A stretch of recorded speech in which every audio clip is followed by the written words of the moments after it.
Alright, it's time for another update and forecast on all the California wildfires. Before we dive into the Caldor Fire, the Dixie Fire, and the Monument Fire, first I just wanted to pin that into the live chat to be able to say that I'm most likely not going to be able to look at the live chat throughout this video because I'm trying to just focus on the one screen and reduce buffering if I have two different screens open. So with that being said, we are going to disperse our information a bit more in this video than we had in the past.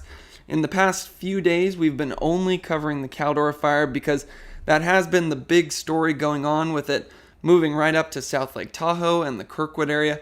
And we're still going to spend a very large amount of time on that one, majority of the time today, but we're also going to do some updates on the Dixie Fire and the Monument Fire, because there has been some big news coming out of those areas as well.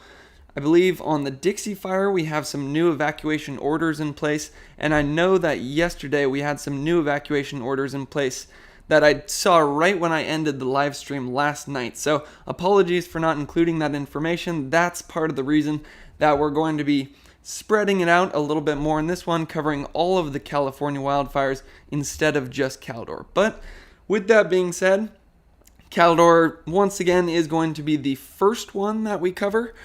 But before we really get into it, I just want to check the live chat once. It seems like my sound is working, so doesn't seem like anybody said no sound. I always have to check that because one time I did do a 40-minute live stream with no sound, and looks like we're good right now. So without further ado, let's dive into the most important updates and all the current information that we know on the Caldor Fire. And then we're also going to look at the fire weather forecast as we move forward. I will just give a little tease. It seems like most of the information that I can find coming out of the Caldor Fire has been on the good news side of things, although there are some concerns that we are going to go over. And when it comes to the weather forecast, that's where I think the best news comes in. As we all know, we've been following that red flag event for the last 3 days. I believe I have the graphic here. That red flag event for the last 3 days, that's what's led to that massive increase in activity that we've had on the Caldor Fire the last few days, as we had very low relative humidity. You can see in some cases even in the single digits. That's something we even saw for ourselves when we looked at the weather stations last night. We saw a weather station in the Myers area around 9% relative humidity, and then gusty winds as well. You can see less winds throughout the day today, just 20 to 30 versus the 25 to 35 that we had yesterday. So still some critical conditions throughout the next few hours. We usually see fire activity pick up around 6 to 8 p.m. So that's why I waited a little bit later to do this video today, because this season has been weird in that the fires seem to be picking up much later in the day than normally. Normally, you'd see fire activity peak maybe around 4 p.m., where it's the hottest time of the day, the driest, the windiest, and the most unstable. But throughout this whole season, fires have been relatively calm throughout most of the day, and then really picking up as we get into the late evening. So again, looking at the Caldor Fire right there, can see a fair bit of smoke coming off of it right now. And the one thing that I really notice is that plume on the northern edge that we started to see coming up yesterday more than in the past. This is something that they talked about in the Cal Fire meeting, that starting to see more activity there. They do have some resources on it. And then clearly the area of the fire that is the most active though is that northern section. And overall, I would say looking a lot less active than in previous days. Remember, there was one day where it was actually the day it went from 5,000 acres to 60,000 acres, where you see that burn scar right there. That almost all happened in one day. And then in the last 3 days, every time we've looked at this map, this whole northeastern section has been glowing orange. So as of right now, it looks like conditions are a bit better, but you can see we are getting some more growth up to the north, and that one looks like it would be in the Kirkwood area, so we definitely will zoom in there. Just looking at one of our cameras, if we want to see where this camera is located, looks like it's to the right of Hope Valley, looking into the Kirkwood area. So again, that is one of the spots that we're the most interested in. just zooming in there so you can see it. I know it's a bit difficult to see sometimes. You see the camera right there overlooking Kirkwood in the far, far distance. So just getting an idea of what the fire actually looks like as of right now, we'll actually start it at the beginning. So you can see that early in the day, we still had some activity on this. You can see earlier in the day, we still had that smoke being produced. And then it started to pick up over the last couple of hours. Again, the main reason for that, as you get into the later afternoons, that's where you get your lowest relative humidity and then also your gustiest winds. Now, the one thing I will say about those conditions is less windy today than in previous days. You do notice that there is still wind because that smoke plume is really being pushed out instead of settling down and creating one of those smoke inversions like we had seen in the past. But less winds today than yesterday, and from some of the updates that I've been seeing people post, sounds like that has been helping firefighters to manage this a bit more than in the previous days where those winds were extreme, relative humidity in the single digits, and the fire was just basically doing whatever it wanted, spotting, growing thousands of acres a day. But right now, you can see that Caldor Fire is still under that red flag warning that I talked about. Right there, you can see it goes until 11 p.m. tonight. So that's where I'd say there is some great news, is that the extreme conditions that we've had over the last couple of days are finally coming to an end. And you're going to be very happy when I show you the fire weather forecast, because it looks like the winds on Friday are going to be the calmest that I've seen on the Caldor Fire in quite some time. So that's significantly going to calm down the behavior itself. Now, one thing I will just mention, again, I will be talking about the Dixie Fire and the Monument Fire later in this video. I even downloaded the KMZ files to be able to look at those fires in Google Earth to see what we've missed over the last couple of days. But one thing I will point out is, luckily those fires aren't in that red flag warning. But with that being said, it does look like the Dixie is once again seeing a lot of activity on that southeastern section there. So we will zoom in there in a second. But first, I do want to just focus on the Caldor Fire, because this is, I think, still the top priority to talk about. If we look at why this is the top priority, again, I'll show a better fire perimeter in a second. You can take these hotspots with a grain of salt. We've seen this time and time again that those are not always accurate. But actually, I'm going to switch it to the live ones just to see relatively where we're seeing some heat. Yeah, it's a lot on that northern section there, that one smoke plume coming up, and then that area around Kirkwood as well. Almost matches up with that pretty well. And I imagine that's where they make those heat boxes from. They have some kind of interpolation for those orange spots we see right there to create this. But as we've seen throughout the last few days, take those heat spots with a grain of salt, because we've even mapped it ourselves that in some cases they're a mile or 2 miles off. But I wanted to show this map because this is the best way to look at where those structures are. You can see what our big concern is the South Lake Tahoe area, where there's thousands of structures there, and that is an area where the fire has been active over the last couple of days. And then also in the Kirkwood area as well. We're going to be taking a very close look at those structures right about now. So this is the better fire perimeter map to look at. I just downloaded some of the new heat data that we have, and actually I'll turn the new heat data off so we can just see, well, we want to see something. So we'll go September 1 a.m. So this is the map we were looking at this morning. You can see the top spots that we were following yesterday. It was that Kirkwood area, where in yesterday's video we tracked this as it moved. It had already moved past Highway 88 here, but it had just continued to move farther towards the northeast. Again, the reason for that, it's being fueled by those southwesterly winds that have been a part of that red flag warning for the last 3 days. And then with those winds, we did get some spot fires in this area where burning embers are picked up right here, dropped out ahead of the fire, drops into some of these critically dry fuels where there's about a 90% chance of ignition. and then you do get some spot fires there. Now, one thing we were looking at yesterday was the Kirkwood Lake area, because we do have some structures around there, but as of this morning, we hadn't seen that fire perimeter go down. If we want to see the most updated heat progression, and again, this won't be perfect because I don't believe this is kind of calculated in the same way as this. I believe it's it can be off in some cases, but most recent heat data, if we turn it on, doesn't look like it's come down anymore to the Kirkwood Lake where we have all those structures. So I'd say that is some good news. I'm just going to turn that off again. We'll take a more top-down approach. We'll make sure we're looking north correct. We'll go right over this area.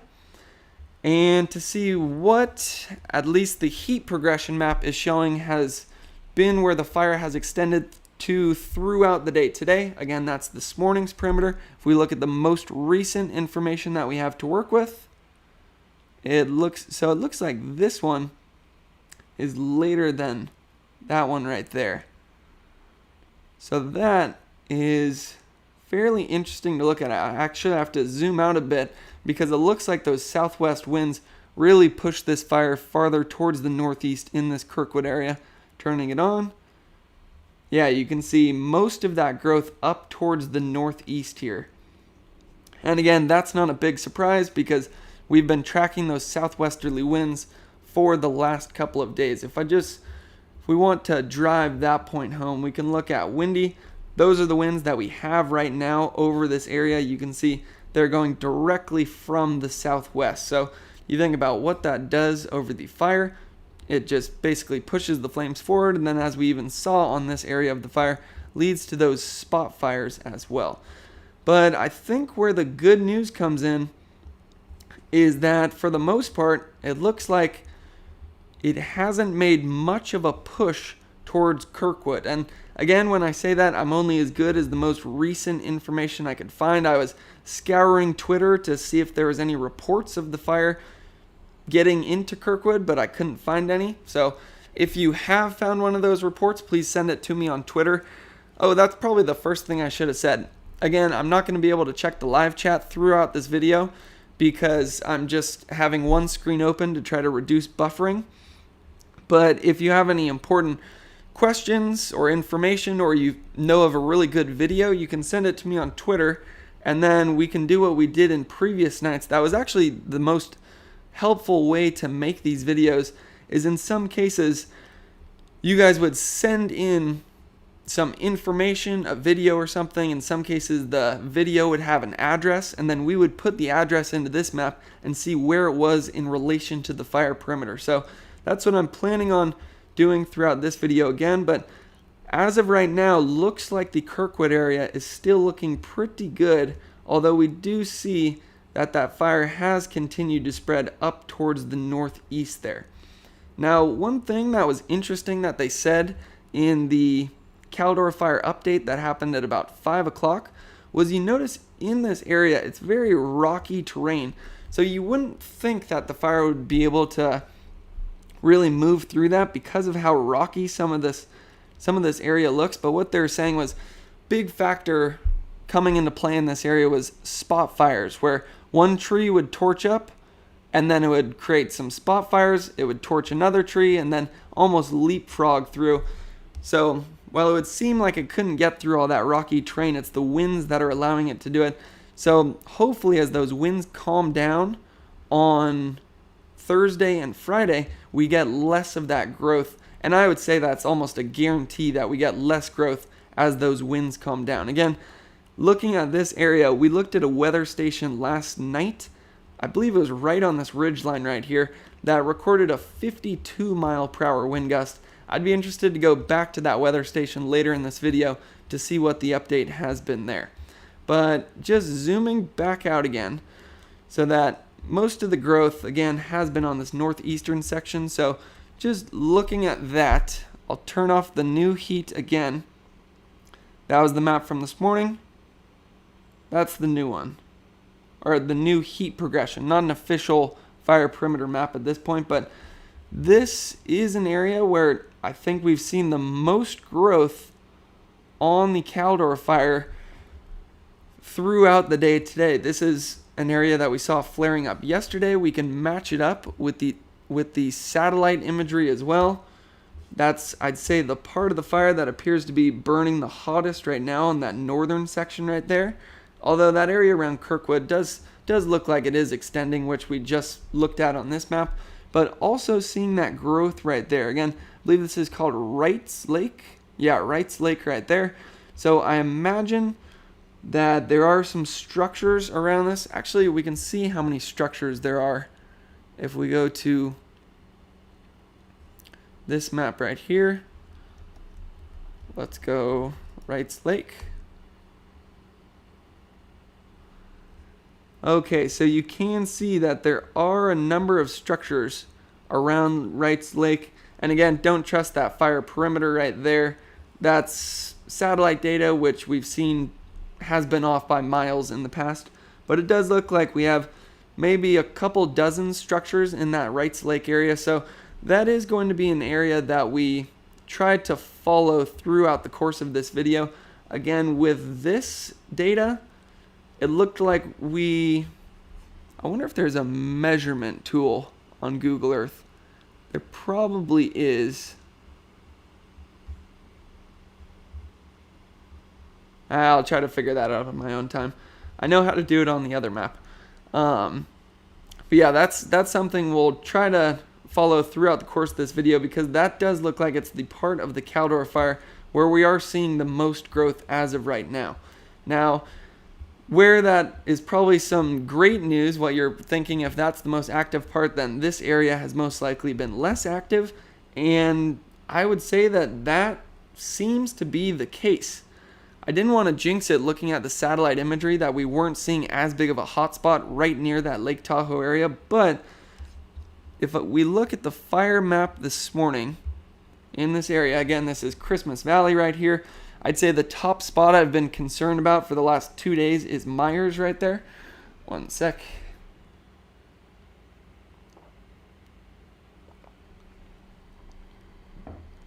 I'm going to try to do a better job of drinking my warm honey water throughout this video so I don't have to end it early again because I'm losing my voice.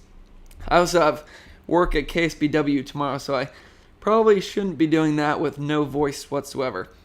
So just back into this area, this was the fire perimeter this morning. If we want to see the extension into today, it almost looks like it perfectly matches up the other map. Looks like we had some growth down here to the northwest of Saucer Lake and maybe to the southeast of Upper Echo Lake. One thing that I will say is it's now burning downhill right there.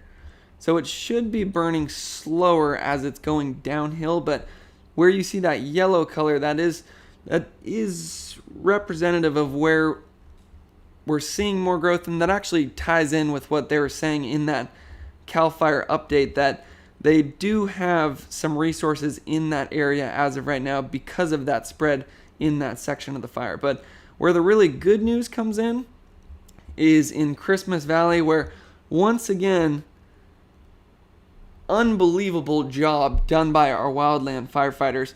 Again, we followed this a couple of days ago where when it was still up on Echo Summit, and then we were following it live as it jumped over Highway 50, and then some spot fires were carried by those southwesterly winds, jumped over Christmas Valley there, and there was one night where we basically were looking at video after video of what appeared to be a large amount of fire in Christmas Valley. So we ended the video not really knowing what was going on there, but according to this fire perimeter data, it looks like the firefighters have done an amazing job of keeping that fire perimeter out of where you see those streets, which is representative of where you have those structures. It almost looks like no matter where we go on this map, it looks like the fire perimeter stops right where the structures begin. So absolutely unbelievable job being done by all the wildland firefighters working around the clock. And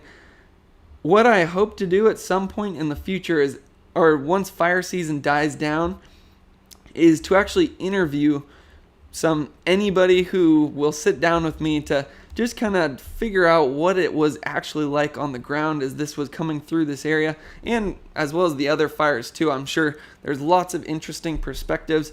Let me know if you think you'd be interested in me doing those kind of interviews. I think it would be the best way that I can possibly think of to learn more about wildfire is actually interviewing the people who are on the ground, and then I can bring back all of that new information to try to make these videos better in the future after that. But again, just driving that point home that as of right now, the fire perimeter seems to be outside of Christmas Valley. There's Myers right now, so now we're looking almost southeast at this point right there. So Lake Tahoe, we'll get our bearings right here. Lake Tahoe is right there. South Lake Tahoe is right there. Christmas Valley right there. Zooming back in, you can see that the fire perimeter, I was mostly worried about Myers because that's where the wind and the fire were aligning. We had those southwesterly winds that were going to try to push this fire farther into South Lake Tahoe, and then at nighttime we get that southerly push. So that was one of the key spots I was worried about, but as of right now, looks like that fire perimeter, no matter where we look, it seems like it stops right where the streets begin. So that is some great news right there. Now it does look like we have some growth there, so let's zoom out and see if we can see what that growth was. We'll get back oriented so we can see a little bit better. This was an area of the fire that grew, I would say this was the area of the fire that grew the most yesterday. So let's turn off the most recent ones. Let's even turn off September 1st. Let's go back to August 31st is right there, or the maps that we had as of the morning of August 31st. And then let's turn on, that was the map, that was the growth that we were tracking yesterday as it grew about 5 miles up towards, I believe this is Trimmer Peak. Yeah, Trimmer Peak up there. Now there is a number of reasons for that. I think the big two, it's the fire behavior triangle is fuel, weather, and topography. So fuel is pretty much true for this entire area. Lots of very dry fuels, about record dry fuels. So that would allow growth in any direction. What allowed it mostly to happen in this direction, and I'll turn on the most recent data too while we're looking at this. So you can see still some growth in that area, but certainly not as much as yesterday. So the two big factors in this area, one, I would say, is the southwesterly winds, which you can see almost just perfectly push that fire to the northeast. You can almost use this fire growth as a compass, knowing that the winds were from the southwest. It was just so perfect in that direction. But the one other side of the fire behavior triangle is topography, and this is something that we were talking about when the fire was still down here. We were talking about, since we have such a steep area right here. I'll try to get it a little bit better. Right there, you can see how steep this comes up as you get out of South Lake Tahoe. So when the fire was down here, we were talking about how it was most likely going to burn uphill. The reason for that is the flames tilt over, preheat some of the fuels, and then it just rips uphill. And then when that was aligned with those southwesterly winds, that's why we did have that much growth in that area yesterday. But the good news is it doesn't look like there is all that much growth since I was able to find this most recent fire perimeter, which is shown in the yellow color there. So just zooming out again, key spots that we're going to follow throughout the course of this video. This area that continues to push up towards the northeast, but we do have Kirkwood down to the south of that. We're going to try to stay updated, see if there's any spot fire activity going on there. We're going to follow this northern section that seems to be the most active part of the Caldor Fire throughout the day today, pushing a bit closer towards Wrights Lake. And then we'll always keep a very close eye on Christmas Valley and Myers. Although this shows that there hasn't been much activity throughout the day today, we certainly are going to keep a very close eye on it, as I would say that's still one of the areas, probably the area I'm still the most worried about as of right now. But just coming back to this map, let's see if we have our updated numbers on the Caldor Fire. Sometimes They update InstaWeb first.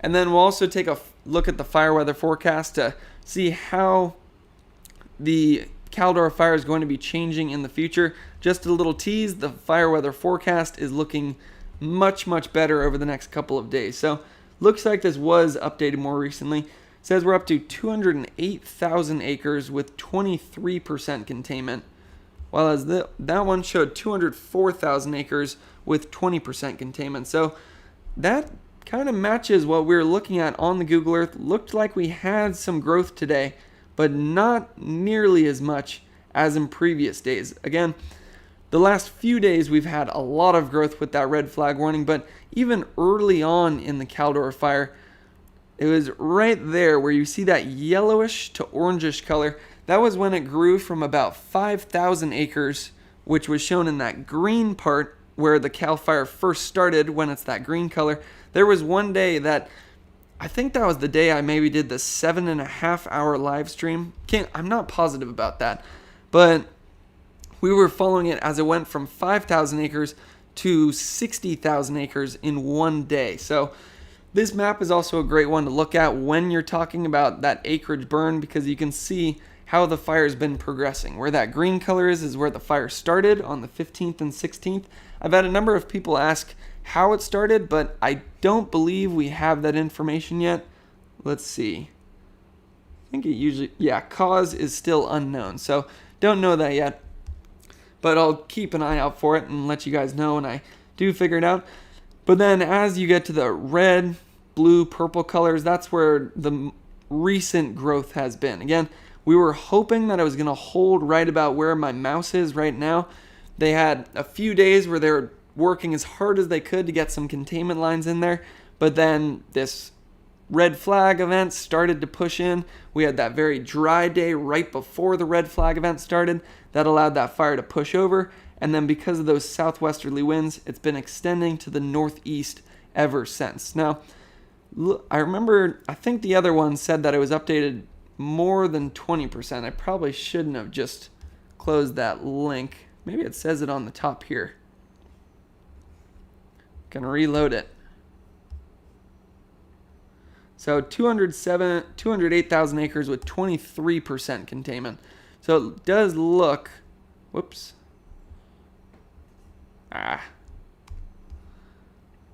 So it does look like that has come up. And it looks like most of that is on the western edge of the fire where you have that black line. That's where the wildfire is contained. Where you have the red line is where it is still uncontained. And looks like we are getting some containment there around Kybers, which is good to see in that area. Now when it comes to the evacuation warnings and orders, again, there's too many for me to possibly go over. So again, when it comes to those, always get that kind of information straight from the source. If I were to try to go through these, then it's just introducing a middleman between you and the information where it opens the door to confusion. But one thing that I can show is I did find the most recent evacuation map. Again, I loaded up all these tabs maybe 30 minutes to an hour ago, so I don't actually know if this is what still is the case. It might have changed since this happened, but you can find that by going to InstaWeb, Caldor Fire, and then click into the map section. You can see that, and this is actually the first time that we've been able to pull up the map where it shows those evacuation orders extending into Nevada as well. So in the past, we were only talking about really the South Lake Tahoe area, but looks like Nevada does have some evacuation orders as well. Interested to see. I wonder if Google Earth should show the state line here. Yeah, you can see why they have those evacuation orders in place. All that growth that we had there yesterday, not as much growth throughout the day today, but looks like it would be this area in here where those new evacuation orders are popping up in Nevada. Good news is it looks like it gets into much less dense fuels in that area, just based on the color. it looks like it's much less dense fuels, maybe rockier terrain as well, than what we have in here, where it looks like it's just pure forest in that area. But with that being said, evacuation orders are in place, and we do still have that red flag warning until 11 p.m. tonight. All it really takes is a couple of burning embers to start some spot fires in the anywhere northeast of where we have fire activity right now is where we would be expecting those spot fires. So again, always important to stay updated with the most recent evacuation orders. Now, this number was something we saw was updated this morning. We now have 729 structures destroyed, and last time I checked, there was about 34,000 structures threatened. I want to see, while I'm thinking about it, so it doesn't look like anybody sent any new information or videos, which I would say is actually probably good news, because in cases like of wildfire, sometimes no news is good news.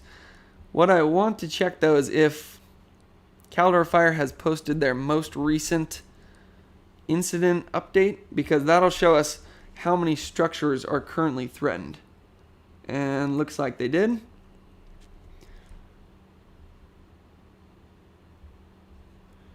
So I'm waiting for this to load, but I can already see in here it says 208,000 acres burned, 23% containment, and looks like about 33,000 structures currently threatened. Yeah, that doesn't really want to load right now, but that was the information we were looking for, so we got it. Looks like it's 32,387 structures currently threatened, and we do have 729 structures that are currently destroyed. Now, if we want to see where some of the damage has been happening on the Caldor Fire, this map just updated since the last time that I looked at it. Again, you can find this damage assessment map in the description below, and actually in the description of this video I added a whole bunch of links. If you're ever interested in the hotspot map, where I go to find the most important information, pretty much Cal Fire, InstaWeb, and National Weather Service, Windy. I put all the links to all the most important things in the description of the video, including this one. And I think if you are local, this is probably the #1 link that you would be interested in, because it shows the damage assessment map. One sec, gonna take another sip of water real quick.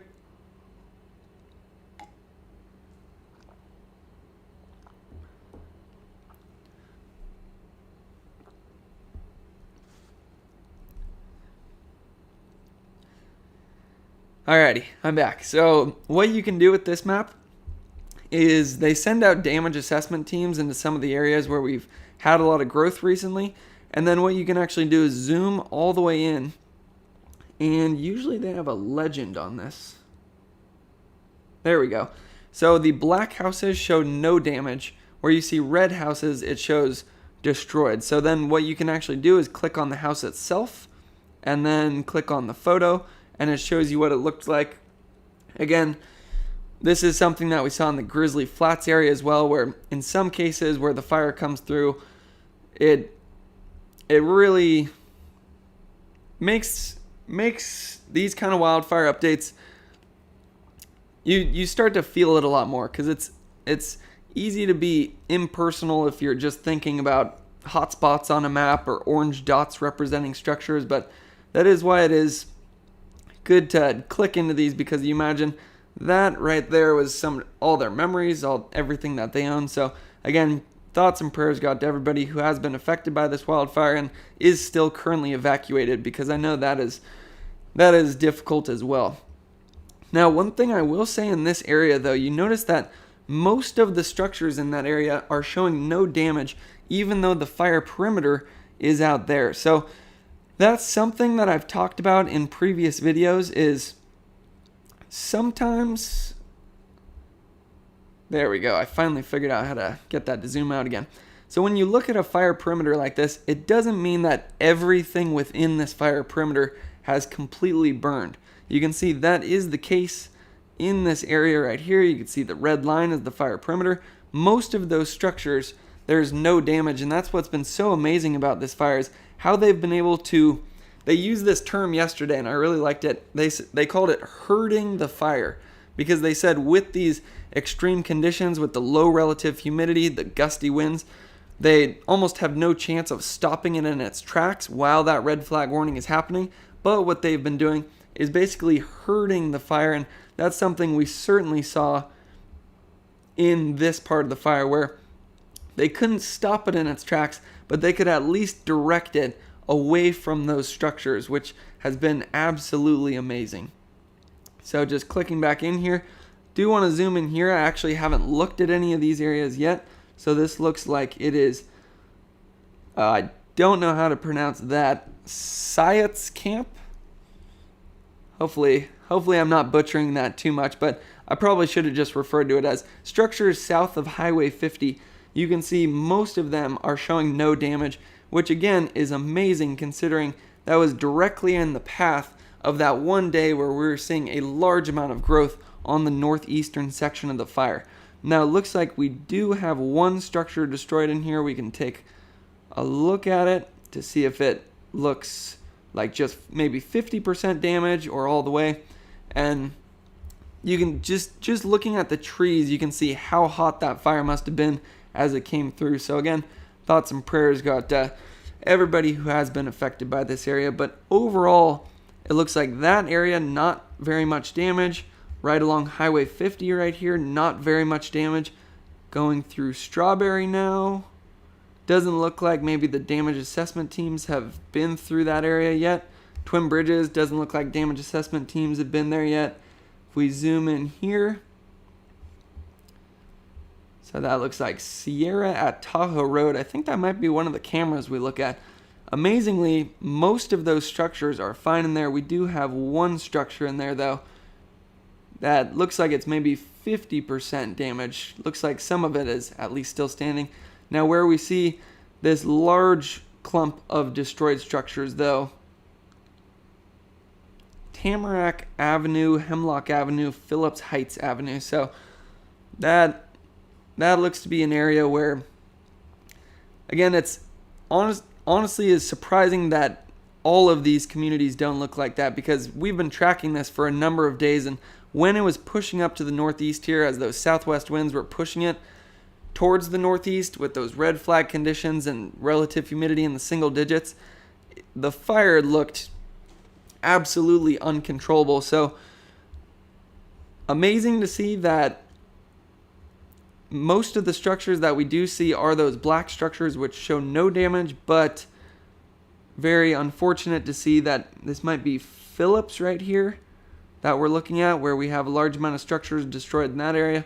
And then also zooming into this area around south of Huckleberry Road, looks like we had a few in there as well. So again, this link is in the description. I know anybody who lives in this area will be very interested to see this, and it is a useful tool, but again, we don't have all of the information at this point. I know they are working as hard as they can to get that information and update this map, so you can go back to it routinely. But I do just want to see how many resources we have on this, because yeah, it looks like we have continued to pick up more and more resources. 4,224 personnel on the Caldor Fire right now. So that kind of paints the picture of how they're able to do this, because it seems almost impossible that they're able to. You imagine how fast that fire was moving through there. That was the night we had those spot fires. The fact that they were able to keep it out of Christmas Valley, keep it out of Myers, is pretty unbelievable. So huge thank you to the 4,000 wildland firefighters who have done such an amazing job on this fire. Now, what I will say is, I think their job, big knock on wood right here, because I don't want to jinx it, but I think their job is about to get easier, at least compared to Monday and Tuesday especially. Overall, today doesn't seem like it has been as bad as Monday and Tuesday, but I think that's maybe showing the trend already that we're going to be trending into over the next couple of days when it comes to that weather forecast. So It's actually better to look at this one first because that low pressure system right there has been the cause of all our troubles the last couple of days. It was that low pressure system that brought these gusty southwesterly winds to Northern California, and that was big reason we had that red flag warning, but in addition to the very low relative humidities and the critically dry fuels as well. But finally, that low pressure system is moving off into Canada, which means we're not going to be seeing those extreme wind gusts anymore, and we'll just start to transition back to more normal conditions for California. So very interested to see what's actually in the forecast. Key area, I think we'll focus on Kirkwood. We've focused on Myers in the last few videos. So, and we saw more growth near Kirkwood than we did in Myers today. That wasn't helpful. Kirkwood, California. There we go. And then again, when I say we saw more growth near Kirkwood than Myers, that was mainly because I say that because we almost saw no growth by Myers. That yellow line shows where the new growth has been since the last. Again, we may have some growth since that fire perimeter data came in, but not very much growth in the South Lake Tahoe area throughout the day today. But we did have some growth on this area north of Kirkwood. You can see where it's yellow. That's where the growth was today. We continue to have those southwesterly winds that were creating some troublesome spot fires in this area.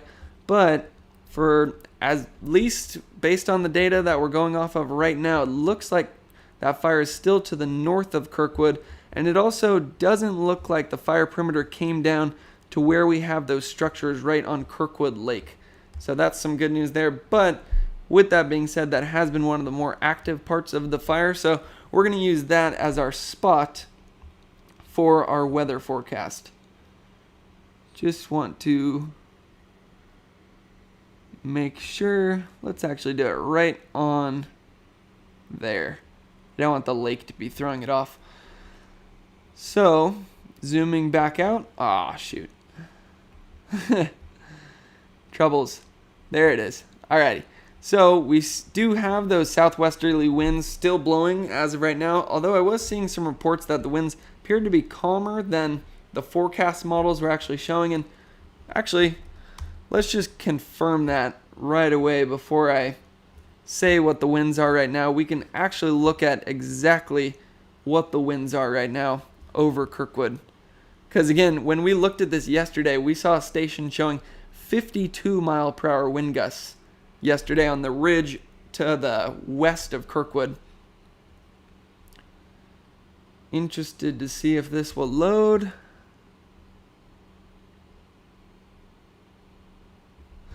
Alright, so this is actual weather observations. So whenever we look at this map, that's actually going off of model data, which isn't always accurate. That's kind of the joke when it comes to weather, is that you can be wrong about 50% of the time and keep your job.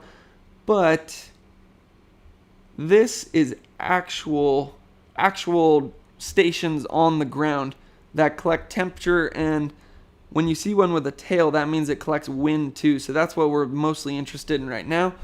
We'll look at what the conditions have been like towards the southwest of Kirkwood. Looks like it was a cool day up on the ridge here. So barely got out of the 50s, just in the low 60s up there. But we did still see those very gusty winds up to 35 miles per hour up on that ridge top. Again, that's about 20 miles per hour less than we were seeing at this same station yesterday. But very significant winds.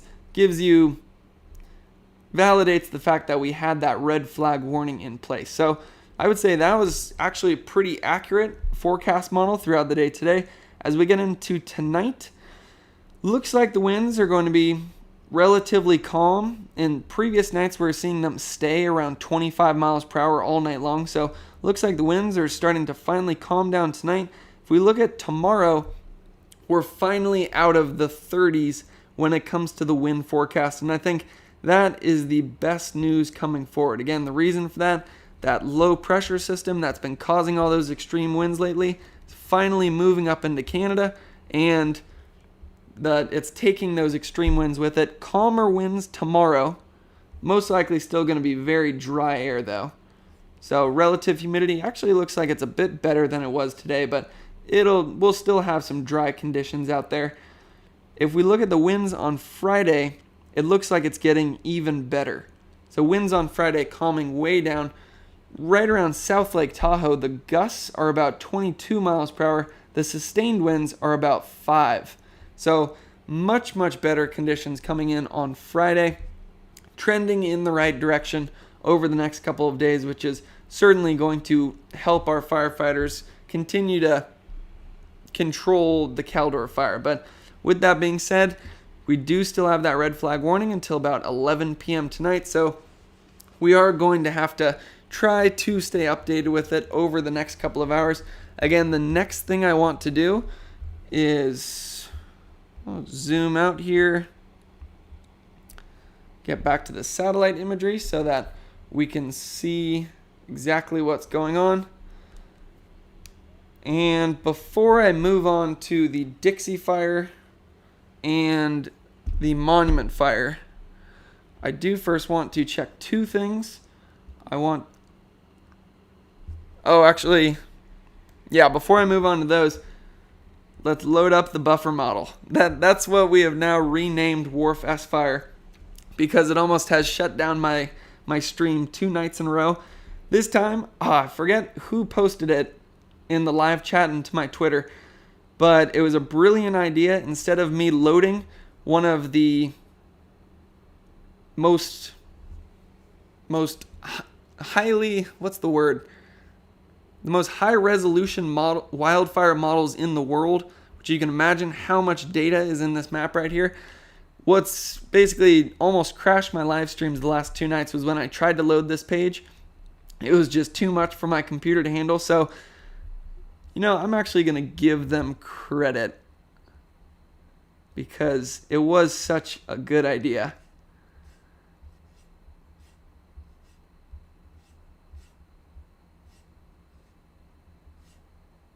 So just scrolling through here.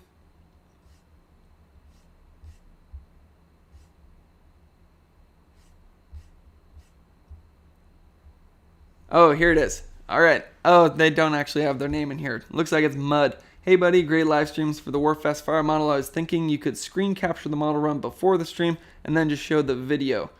Should help with the buffering issues.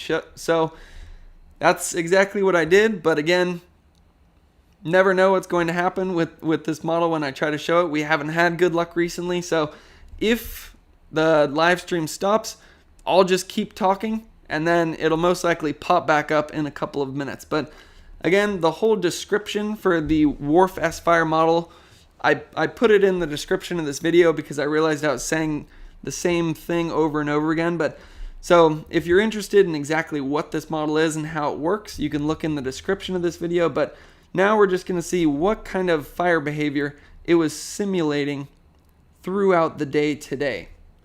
So throughout the day today, and then we're also going to be able to see the forecast for tomorrow. So looks like it was predicting that growth to the north there very well. It looks like that is in the forecast model throughout the day today. Again, we run this out of the San Jose State Fire Weather Research Laboratory. It also had some growth up towards the northeast, but not nearly as much growth as it was showing in previous model runs, which is very surprising that that the model was able to figure that out, even though we still have those gusty southwesterly winds here that would just try to push that fire farther and farther to the northeast. Somehow the model figured out that it was going to be slowing down. I imagine it's because we get into some rockier fuels up there, and the model's taking that into account. Now, it does look like it's also showing some growth in that Kirkwood area as well. So that is now, we can actually match it up directly with right now. We're at 7:30. So right there, I would say that is almost a perfect representation of where we had that growth throughout the day today. Again, if I scroll back to the beginning, and then right there, you can see where it's showing that growth is exactly where we were seeing that growth on the Google Earth fire perimeter. Just looking right here, most of the growth on that section right there, some growth on this northeastern finger, and some growth in Kirkwood as well. So amazing job by WRF-SFIRE throughout the day today. Now let's see what it's forecasting for tomorrow. And one thing I have noticed with this model is it seems to, the first thing I should say is that it doesn't take into account fire suppression tactics. So it sometimes will show more growth than we actually are seeing. But right there, it looks like tomorrow afternoon, looks like the winds are a bit more westerly. So that will lead to some more growth on that northern edge right there, trying to push that up to the northeast. And then it looks like the model has it starting to get closer towards Nevada. So we'll have to stay updated right there. But the reason I reminded everybody that this doesn't take into account fire suppression tactics is because it has a large amount of growth going into South Lake Tahoe. But based on the amazing work that's been done so far and how they've been able to keep that out of South Lake Tahoe and the Myers area, given the red flag warning conditions with the low relative humidity and the gusty winds up to 35 miles per hour, if they were able to keep it out of this area over the last couple of days, again, knock on wood, don't want to jinx it, but I would imagine they keep it out of this area over the next couple of days, which, as we looked at the fire weather forecast, is getting much, much better than we saw in the past. So interesting to look at the model. Did a perfect job today. I'll show this again tomorrow when the next model run comes out with the updated forecast information. Now I'm gonna take a quick sip of water, and then I think we'll go on up to the Dixie Fire next. And again, I did download the Google Earth data for that one, so we will be able to look at it. But first, I just want to make sure that my sound's all working, that's not buffering too much or anything like that. So I will just take one quick look at the live chat.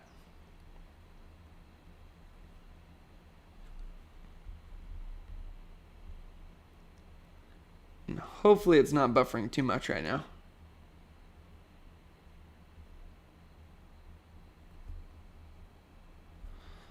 All right, that's not working.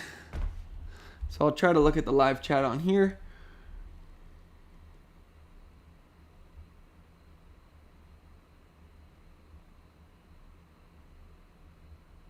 All right, I see super chat came in. Thank you very much for the super chat, and I'm not seeing any reports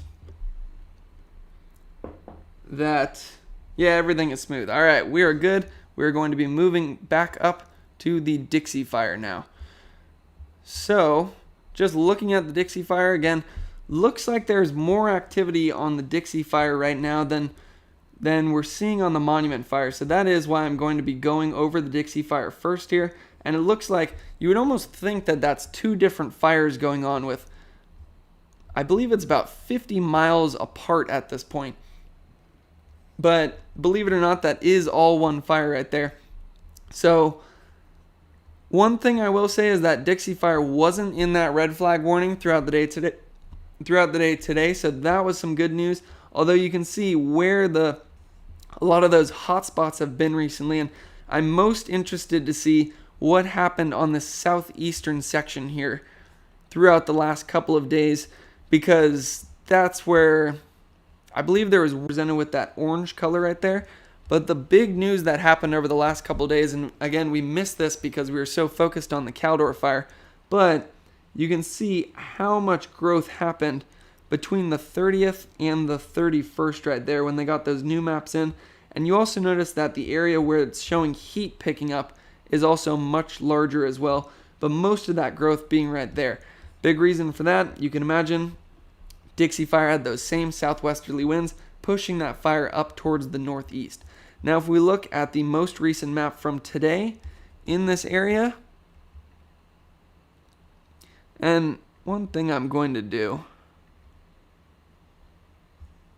I'm not sure how to turn those green lines off, but let's just see the most recent one right here. Yeah, it looks like lots of growth on that southeastern section again. It might be easier to see if we zoom out and just look at the full progression here. So, Dixie Fire on the 30th, maps that came in on the 31st, most of that growth down here on the southeast. Keep your eye on that when we go to the most recent maps.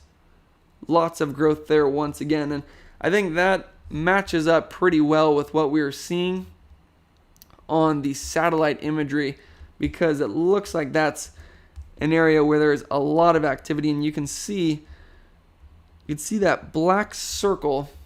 That should represent where that heat is being picked up. Looks like it's mostly on the northeastern section of the hotspot, and that actually looks to be the most active part of California right now, is this area of the Dixie Fire that has been growing up towards the northeast here.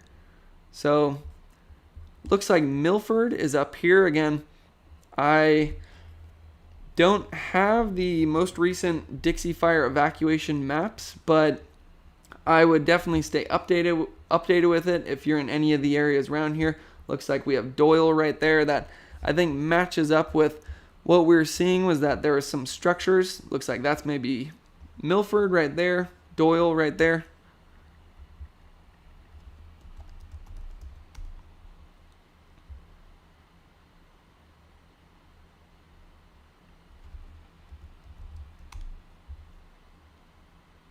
Actually, I think I remember forecasting from Milford when the spot fire was first happening, the one that was moving into Janesville, and then the winds turned around from a more northerly direction and started to push the spot fire back down here. It was Milford that we were talking about. So I didn't recognize it at first because I was so focused on what we were seeing down here, but that was that spot fire that did go into Janesville that one night and did lead to some structures burned. And we were worried about Milford at one point because those northerly winds were starting to push this spot fire down closer to there. Amazing work done by the firefighters to just basically stop it in its tracks as it got to the southern area of, I believe that's called Honey Lake right there. But you can see that this is an area of the fire that has been very active recently. So unfortunately, it looks like we have to once again keep an eye on those areas, because if we look up here, again, I believe this is going to show us, looks like it's going slightly uphill. Again, fires like to move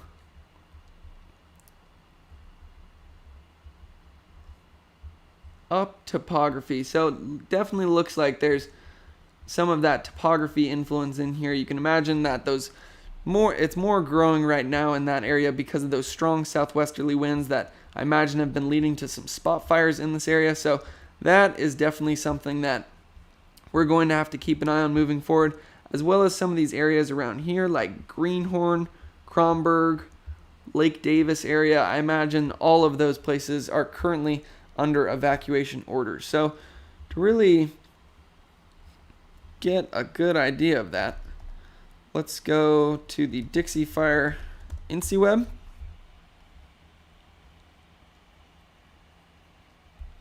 And what I'm hoping first is that they have an evacuation map. Doesn't look like they have an evacuation map, but this is actually very useful to look at. This is what I was trying to show with the Google Earth right there, so we can take a look at where that recent progression has been on the Dixie Fire. I imagine as this starts to load down here, we're going to see lots of that growth in the southeastern section. Does look like the northern section had some growth too. Again, where you see the red color is where the recent growth was. Where the green-blue color is where the fire originally started. Just like the Caldor Fire, it's moved in the directions of the winds. We've had a lot of northerly or southerly and southwesterly winds, and that's the reason that the Dixie Fire has moved in the directions that it has. But you can see just that massive increase in fire activity that we had. I wonder if they have the legend on this, because I want to see exactly what day that was. Looks like it's red color right there. Yeah, it was 29th, 30, 31. And it looks like the 30th, it grew 36,000 acres. And then on the 31st, it grew 36,000 acres again. And all the previous days were in the 4 digits when it came to acreage burn. So huge jump up in activity on the Dixie Fire. I believe that is why we have some new evacuation orders in place when it comes to the Dixie Fire. We can get a quick look at what's been going on. I'm mostly interested in the east zone. Doesn't look like there's an east zone update. And they're saying that's currently under a red flag, so I think that's actually not the most recent information right there. So we're going to go over to Calfire, figure out what's on Dixie again. Apologies for this being a bit more me trying to figure out the information in real time. I've been so focused on the Caldor Fire over the last maybe 4 days that I really haven't looked at any of the other fires. So I almost wasn't going to look at the other fires again in this video, but I figured there is some very important information happening on these fires, and it could be a good learning tool as well, so you guys can see exactly what I do when I'm researching some of these videos. So first thing I usually do is go to the Cal Fire website, look at Dixie Fire.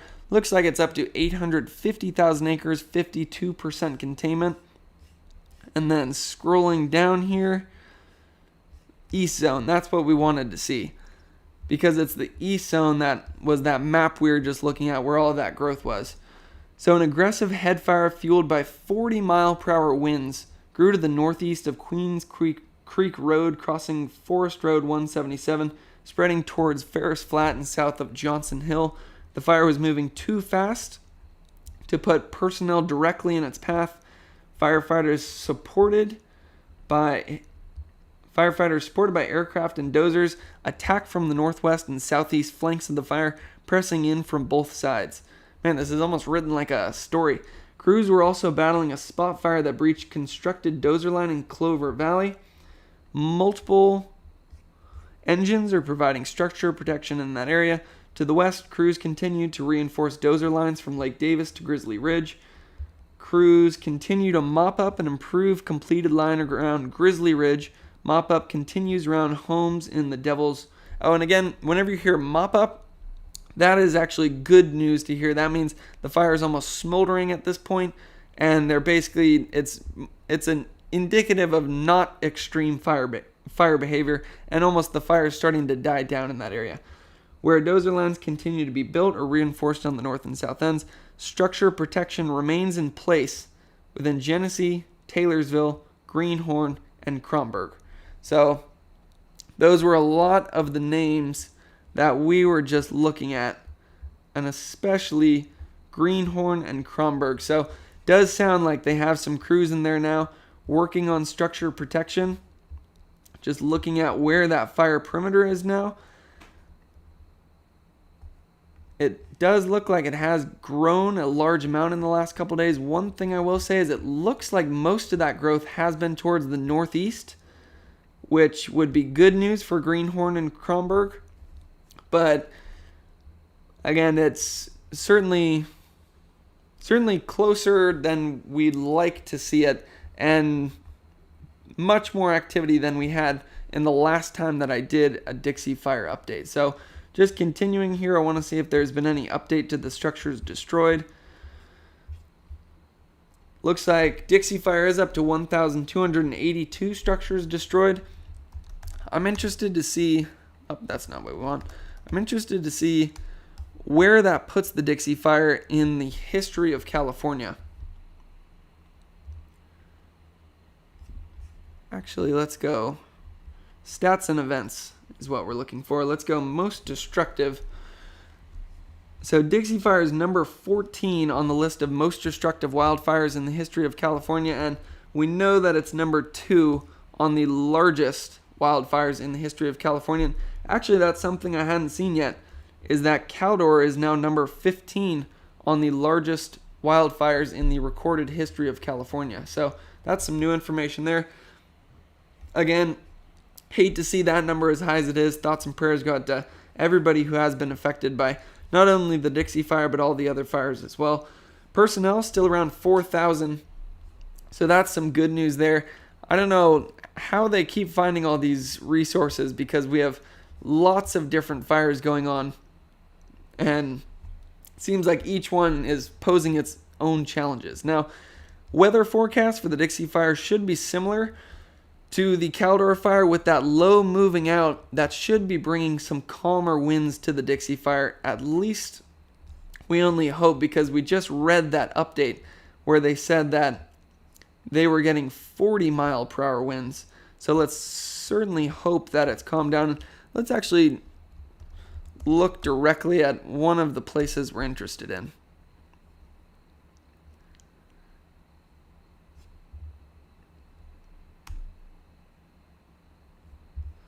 So it looks... Oh wow, there's actually a camera we could look at. Looks like they've linked up the alert wildfire cameras with Windy now. So that's pretty cool. So it looks like Sloat Mountain. So now what we could do, again, let's zoom in there so we don't lose our point that we're looking at.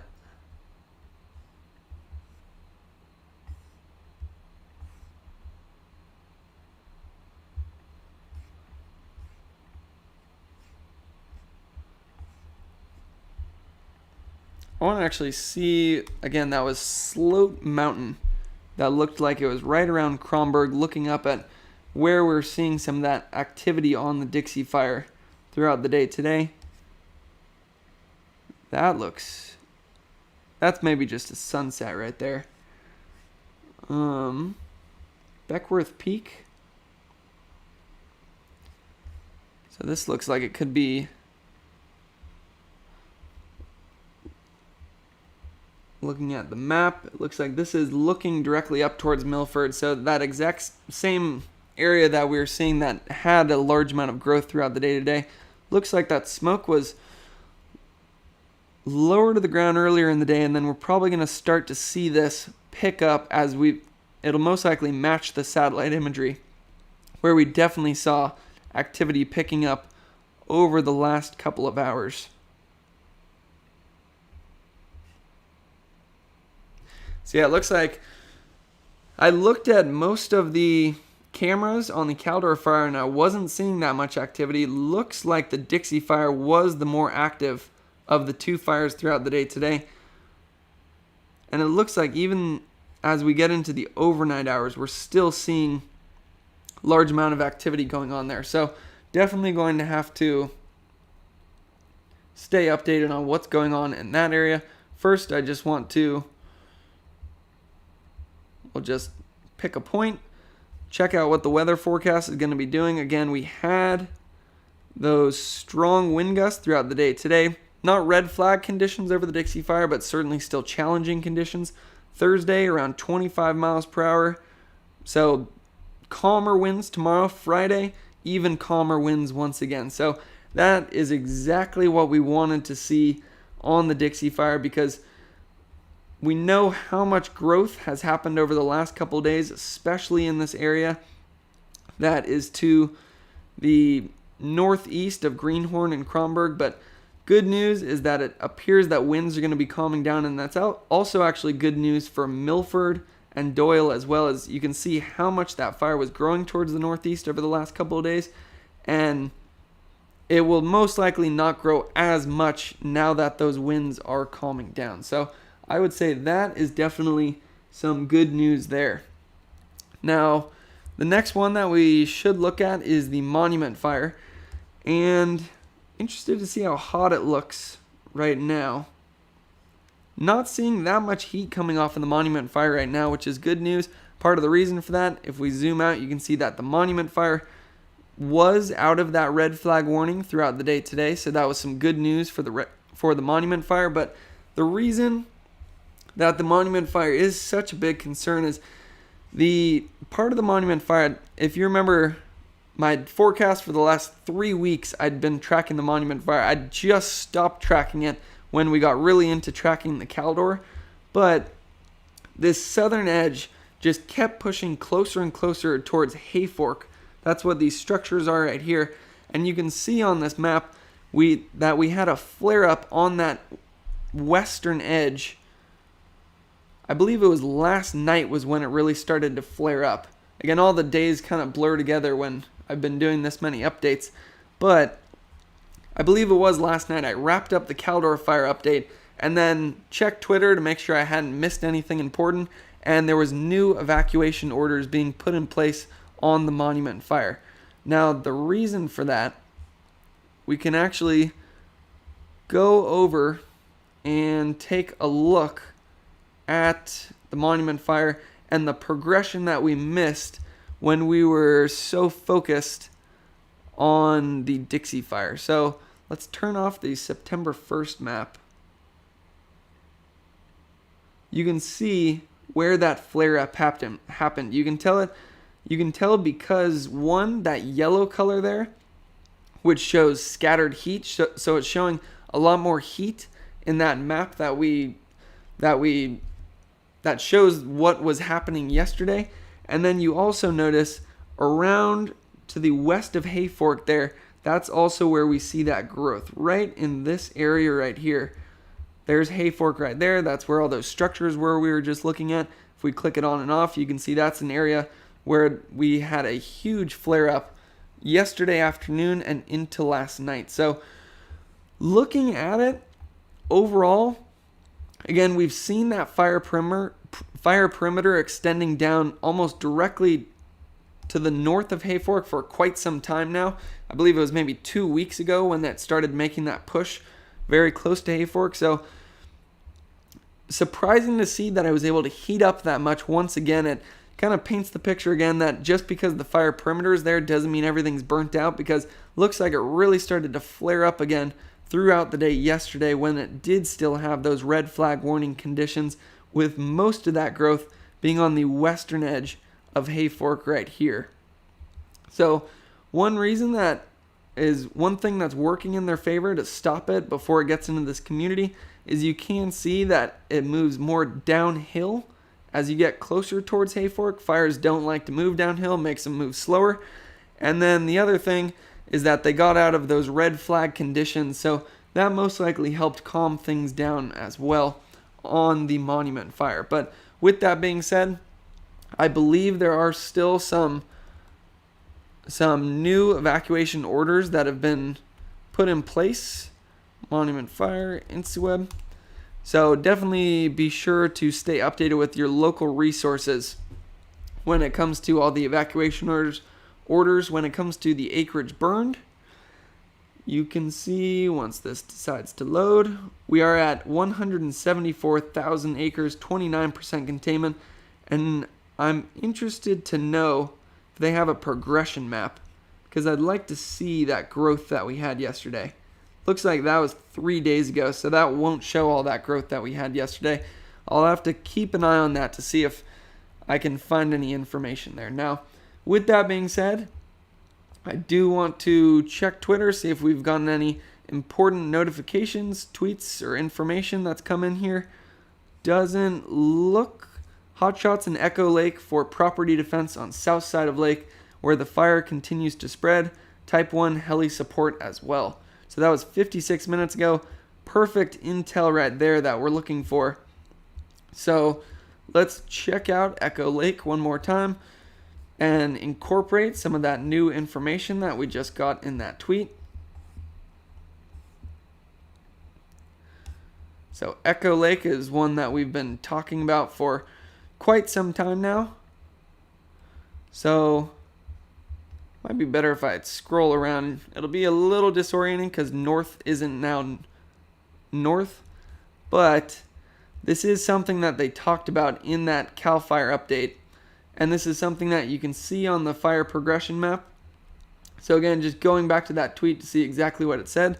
See hotshots in Echo Lakes for property defense on south side of lake where the fire continues to spread. Type 1 heli support as well. So that matches up pretty well with what we were talking about earlier in this video, where you can see where that yellow color is. That's where the most recent fire perimeter map is showing that where the fire was able to grow today. So it was able to continue to push down to lower Echo Lake, upper Echo Lake. But I do know that CAL FIRE has made this one of their top priorities. In their update, they did say they're getting some resources out there. But you can see how it's been just creeping down this hillside right here.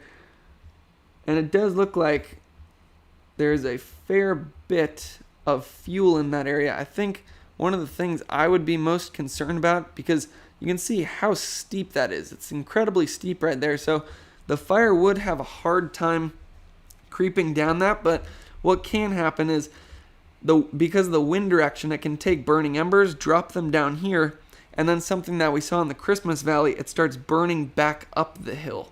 So that's what we saw on both sides of the Christmas Valley. I imagine that's been playing into this growth that we've seen in this area throughout the day today. And it does look like that continues to be an area that they're looking at. Now, the other area where we were hearing some reports of some spot fires going on was in this Kirkwood area. That's another part of the Caldor Fire that saw the most growth throughout the day today. Where you see that yellow color is where that growth was today. It was fueled by those southwesterly winds pushing that fire forward, leading to some more spot fires. But again, zooming in, as of right now, doesn't look like it's pushed into those structures on Kirkwood Lake. And also better to see is that it has not moved into Kirkwood itself, at least according to this information. But overall, I would say that has held true. Again, I can't say that that's official information, but seeing the amazing work the wildland firefighters have done over the last couple of days, and the fact that the conditions are getting much calmer and better as of right now, and then over the next couple of days, I would say things are looking up for Kirkwood. I would still say things are looking up for Christmas Valley, Myers, all of South Lake Tahoe. If they were, again, this is just my opinion, so take it with a grain of salt. I'm still learning, but if they were able to herd this fire around Christmas Valley and around South Lake Tahoe during those red flag conditions where we had wind gusts up to 35 miles per hour and relative humidity in the single digits, I imagine they're going to be able to do it again as the conditions start to become more favorable. Now, I am going to be keeping an eye on this section of the fire, though, because it does look like that is where we do still have some of that hotspot activity. Certainly keeping an eye on Kirkwood. And then the new spot that we've started to follow more is actually the area of the Caldor Fire that grew the most today, which was this northern section that is starting to push closer towards Wrights Lake. So I think that's going to start to be one of the spots we talk about a lot more on the Caldor Fire as we move forward. But just going to check and see if there's any big questions popping up in the live chat.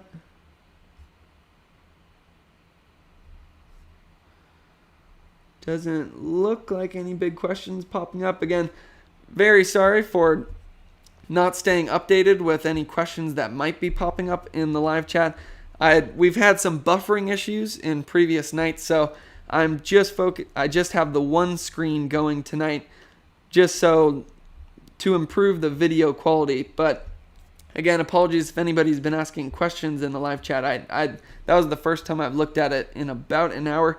Good to see that we are still live and the sound is still on. So again, the big updates on the Caldor Fire. Biggest thing, I can't go over it enough, but the fact that they have been able to keep this fire perimeter out of Christmas Valley. Again, we followed it that one day when it was coming down Echo Summit. We followed as the spot fires were jumping over Highway 50, then jumped all the way across Christmas Valley. We saw videos of trees torching on both sides of this valley. So things were looking very bad, and that was, I believe, on Monday.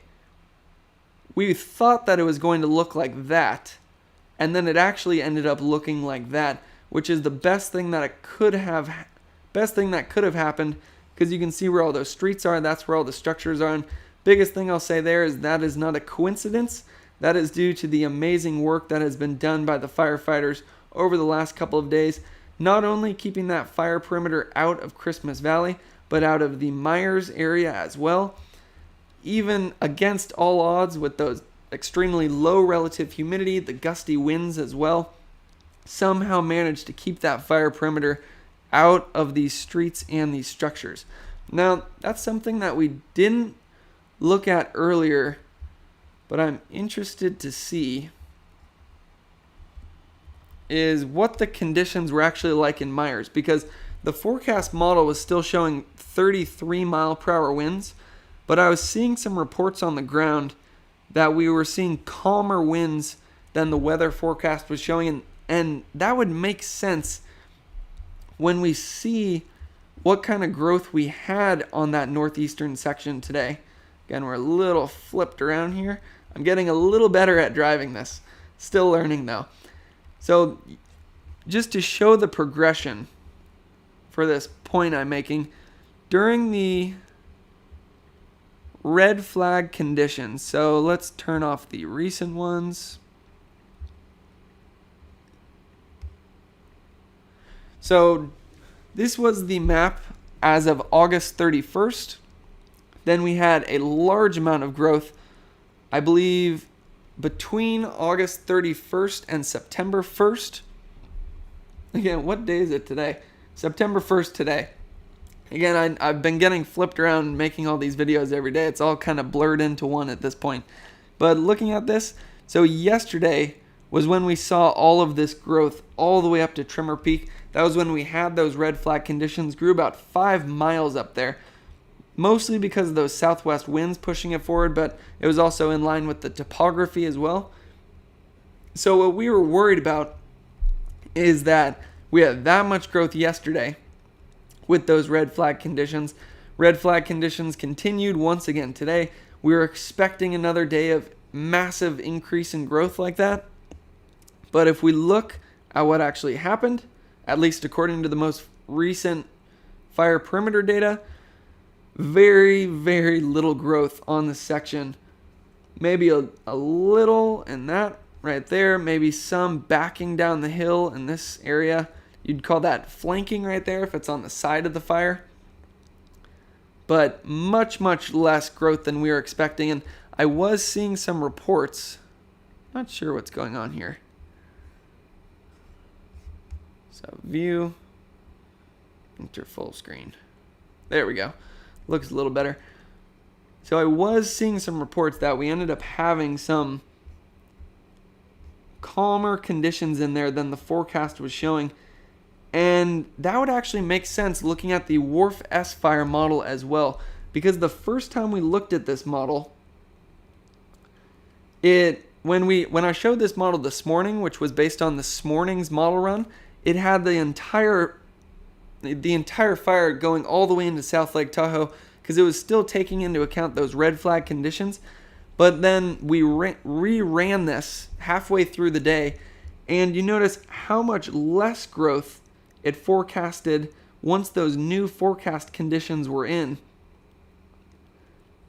In the first time I showed this, it was showing it overtake all of South Lake Tahoe this morning in this morning's model run, but then once they brought in that new weather data, it looks like it significantly decreased the growth we had there. Now, where WRF-SFIRE had the most growth throughout the day today was on that northern section there, which I have to just say, again, I'm partly just hyping up the San Jose State Fire Weather Research Laboratory right here, but the model run today was absolutely perfect. How in that second run, it calmed down this northeastern section, which is exactly what we ended up seeing, and then it picked up activity on this northern section, which was exactly what we ended up seeing. So again, there are still many things that we have to work on the WRF-SFIRE.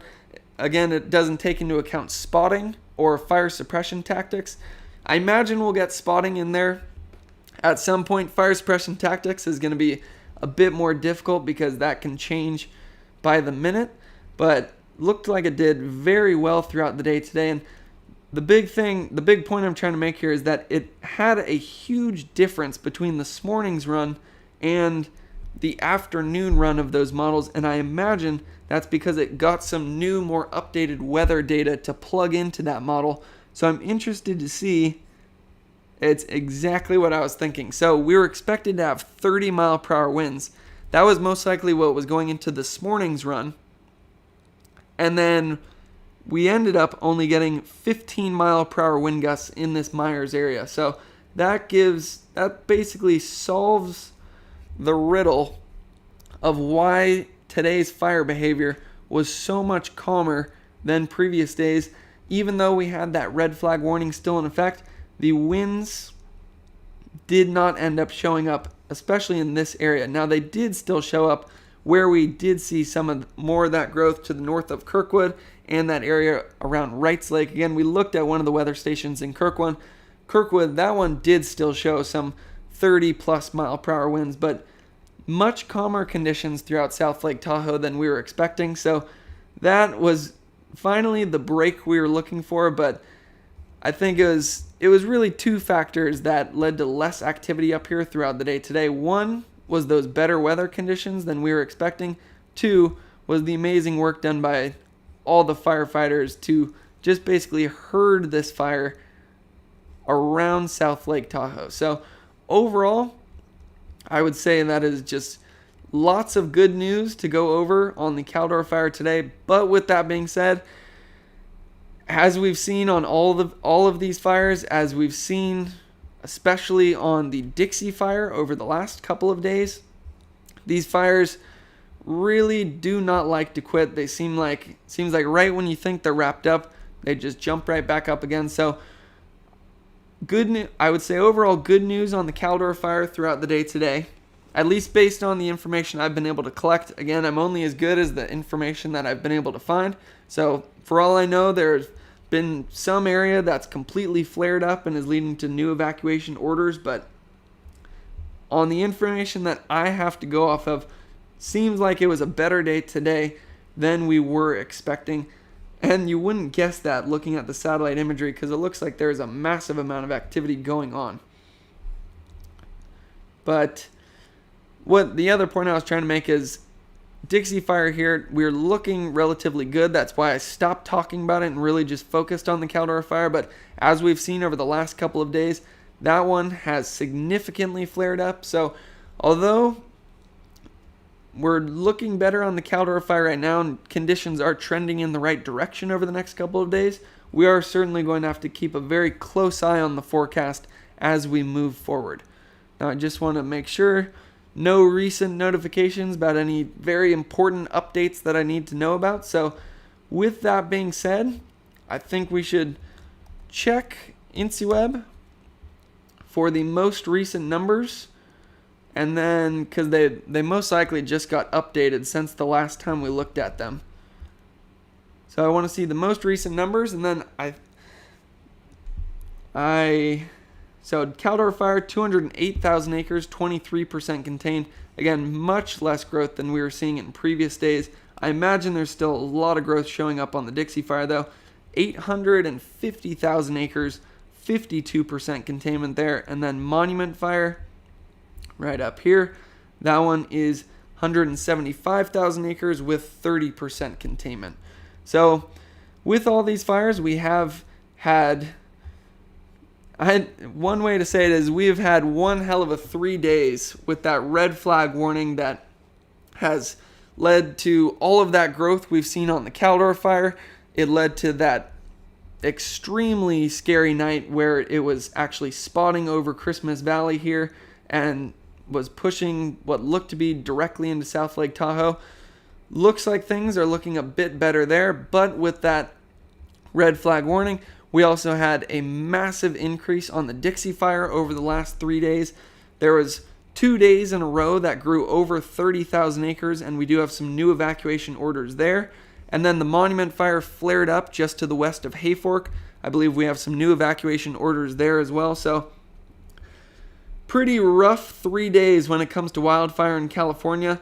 The good news is that when we look at the weather forecast as we get into the winds tomorrow and then especially on Friday, significantly calming down, with gusts getting back to even maybe below average values, and sustained winds almost nothing whatsoever. So looks like we're going to start trending into some better conditions over the next couple of days, which is just what we need considering the last few that we've had. But with all that being said, I will continue to be here throughout the rest of this wildfire season. And then, as I was saying earlier in the video, once wildfire season ends, I think I actually also want to start interviewing some of the people who have been on the ground for this fire. Any wildfire experts I can find, scientists, captains, chiefs, anybody who will talk to me to figure out exactly what these fires have been like on the ground, and then also be able to collect as much wildfire knowledge as I can so I can continue to make these videos better. So overall, I hope this video is helpful. I think the theme for this video, once again, was unbelievable work done by our wildland firefighters to somehow, at least according to our most recent information, keep this fire out of Christmas Valley, out of Myers, and out of South Lake Tahoe. Unbelievable work done there. Unfortunately, there is still a lot of work to be done, so I will be here every step of the way. And thank you for watching, and thank you to anybody who has sent in a super chat or has sent in any good questions or comments. I'll try to look through the whole live chat later so that I can try to answer any questions that might have come up later in this video. So thanks again, and I'll see you all tomorrow.